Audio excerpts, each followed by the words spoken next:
ఏదైతే ఆగస్టు 15 నుంచి ఉచిత బస్సు ప్రయాణం అన్నారు. అందులో ఎలక్ట్రిక్ బస్సులు పెడతామంటున్నారు. భారీ ఎత్తున ఏర్పాట్లు చేస్తున్నామని చెప్తున్నారు. అది ఒక ఎత్తు అయితే ఇప్పుడు తాజాగా మరి ఉచిత బస్సు ప్రయాణాల సందర్భంలో సాధారణంగా పల్లె ప్రాంతాలకే ఇవి ఈ పల్లె వెలుగు, ఆల్ట్రా పల్లె వెలుగు ఈ రెండిట్లో కూడా వెళ్ళే మహిళలందరూ పేద మహిళలు, పల్లె ప్రాంతాలకు సంబంధించిన మహిళలు ఉంటారు. వాళ్ళు ఈ బస్సు లేకపోతే దేంట్లో వెళ్తున్నారు, ఈ బస్సుల్లో ఛార్జీలు ఎక్కువ ఉన్నాయి, లేకపోతే ఇంటి దగ్గరే దిగచ్చు అనుకున్నప్పుడు ఆటోల్లో వెళ్తున్నారు, సర్వీస్ ఆటోల్లో వెళ్తున్నారు. వీళ్ళు అటుకు వెళ్ళడం బిగించేస్తే ఇటు ఆటోలకు ఇబ్బంది అయిపోతుంది.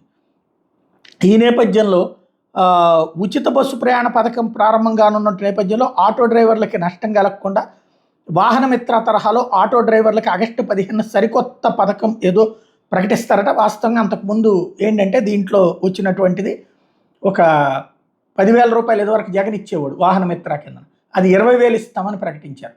మరి 20,000 రూపాయలు ఆ రోజు నుంచి ఇస్తారా చూడాల్సి ఉంది.